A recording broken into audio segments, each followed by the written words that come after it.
കൊച്ചിയിൽ മന്ത്രി റോഷി അഗസ്റ്റിനെതിരെ യൂത്ത് കോൺഗ്രസിന്റെ കരിങ്കൊടി പ്രതിഷേധം. കണ്ടമാലിയിൽ കടൽഭിത്തി കെട്ടാൻ നടപടിയെടുക്കുന്നില്ലെന്ന് ആരോപിച്ചാണ് പ്രതിഷേധം. വാട്ടർ അതോറിറ്റി ഓഫീസിൽ നടന്ന ഉദ്ഘാടന ചടങ്ങിലേക്ക് തള്ളിക്കയറാൻ ശ്രമിച്ച യൂത്ത് കോൺഗ്രസ് പ്രവർത്തകരെ അറസ്റ്റ് ചെയ്ത് നീക്കി.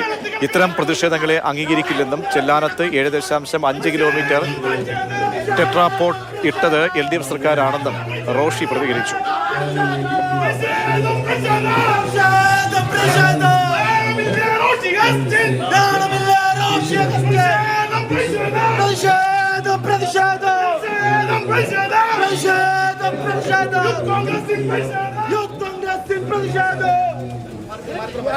ആ വിഷയത്തിൽ സർക്കാർ നല്ല ഇടപെടലാണ്.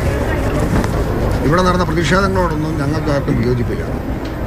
10 കിലോമീറ്റർ ദൂരം വരുന്ന ചെല്ലാനം മുൻ വർഷങ്ങളിൽ എങ്ങനെയായിരുന്നു? 7.5 കിലോമീറ്റർ ടെട്രാപോഡ് ഉപയോഗിച്ച് സമ്പൂർണ്ണ സംരക്ഷണം ഉറപ്പുവരുത്തി കഴിഞ്ഞു. ശേഷിച്ച 3.5 കിലോമീറ്റർ ഉണ്ട്. അതിന് NCCR റിപ്പോർട്ട് കിട്ടിയിട്ടുണ്ട്. ഹോട്ട്സ്പോട്ടുകൾ കേരളത്തിൽ വേറെയുണ്ട്.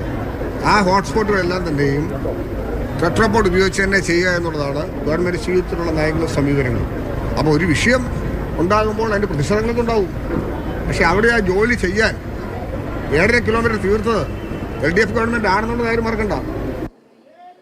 ബിനിൽ ചേരുന്നുണ്ട്. ബിനിൽ, കാലങ്ങളായി കാലവർഷ സമയത്തൊക്കെ ഉണ്ടാകുന്ന കടലാക്രമണം തീരപ്രദേശത്തെ വലിയ തോതിൽ ബുദ്ധിമുട്ടിലാക്കുന്നുണ്ട്. അങ്ങനെ ഓരോ പ്രതിഷേധം ഇപ്പോൾ തുടരുന്നതിനിടെയാണ് മന്ത്രിക്ക് നേരെയും കരിങ്കൊടി പ്രയോഗം യൂത്ത് കോൺഗ്രസിന്റെ ഭാഗത്തും ഉണ്ടാകുന്നത്. മന്ത്രി എങ്ങോട്ട് പോകുമ്പോഴായിരുന്നു ഈ പ്രതിഷേധം ഉണ്ടായത് ബിനിൽ? പ്രതീക്ഷ ജലവിഭവ വകുപ്പ് മന്ത്രി, അദ്ദേഹം ഇറിഗേഷന്റെ വകുപ്പ് കൈകാര്യം ചെയ്യുന്നുണ്ട്. അദ്ദേഹം കൊച്ചിയിൽ അമൃത് പദ്ധതിയുടെ ഉദ്ഘാടനത്തിനെത്തിയ ഘട്ടത്തിലാണ് ഇത്തരത്തിലൊരു പ്രതിഷേധമുണ്ടായത്. വാട്ടർ അതോറിറ്റി ഓഫീസിനുള്ളിലായിരുന്നു ഈ ഉദ്ഘാടന ചടങ്ങ് നടന്നിരുന്നത്. അപ്രതീക്ഷിതമായിട്ടായിരുന്നു യൂത്ത് കോൺഗ്രസ് ജില്ലാ അധ്യക്ഷൻ സിജോ ജോസഫിന്റെ നേതൃത്വത്തിൽ യൂത്ത് കോൺഗ്രസ് പ്രവർത്തകരെത്തി ഈ ഉദ്ഘാടന ചടങ്ങിലേക്ക് തള്ളിക്കയറാനുള്ള ഒരു ശ്രമം നടത്തിയത്. ആ സമയത്ത് പെട്ടെന്ന് പോലീസ് എത്തി ഇവരെ പിടിച്ചു മാറ്റുകയാണ് ഉണ്ടായത്. വലിയ പ്രതിഷേധമാണ് യൂത്ത് കോൺഗ്രസിന്റെ ഭാഗത്ത് നിന്ന് വന്നത്. കാരണം അവർ ചൂണ്ടിക്കാണിക്കുന്നത് കണ്ണമാലിയിലെ പ്രശ്നമാണ്. ഇപ്പോൾ ചെല്ലാനത്ത് മന്ത്രി ചൂണ്ടിക്കാണിച്ചതുപോലെ 7.5 കിലോമീറ്റർ ദൂരത്തിൽ ടെട്രാപോഡ് സ്ഥാപിച്ചു. പതിറ്റാണ്ടുകൾ നീണ്ട ഒരു പ്രശ്നമായിരുന്നു. ആ 7.5 കിലോമീറ്റർ ദൂരത്തിൽ സർക്കാർ പരിഹരിച്ചത്. അതൊരു യാഥാർത്ഥ്യവുമാണ്. പക്ഷേ അതിനപ്പുറത്തേക്ക് കൂടുതൽ ഭാഗത്ത് ഇപ്പോൾ കടലേറ്റമുണ്ടാകുന്നു. ഏതാണ്ട് 2.5 കിലോമീറ്റർ ദൂരത്തിൽ വലിയ കടൽക്ഷോഭമാണ് ഉണ്ടാകുന്നത്. അവിടെ എന്തുകൊണ്ട് ഇടപെടുന്നില്ല എന്നതായിരുന്നു യൂത്ത് കോൺഗ്രസ് നേതാക്കളുടെ ചോദ്യം.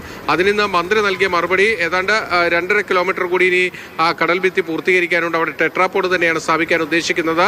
കേന്ദ്ര ഏജൻസിയുടെ ഒരു പഠന റിപ്പോർട്ട് കൂടി ഇക്കാര്യത്തിൽ കിട്ടേണ്ടതുണ്ട്.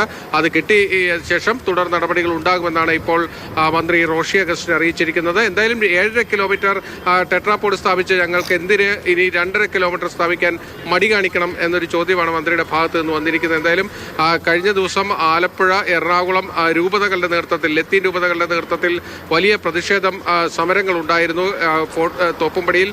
ആ പ്രതിഷേധങ്ങളെ പോലും സർക്കാർ പറയുന്നത് അവർ സർക്കാരിന്റെ ശ്രദ്ധയിലേക്ക് ആ വിഷയം കൊണ്ടുവരികയാണ് ചെയ്തത്. രൂപതകൾക്ക് പോലും സർക്കാരിന്റെ സമീപനത്തിൽ എതിർപ്പില്ല എന്ന നിലയിലാണ് ഇന്ന് റോഷി അഗസ്റ്റിന്റെ പ്രതികരണം വന്നിരിക്കുന്നത്.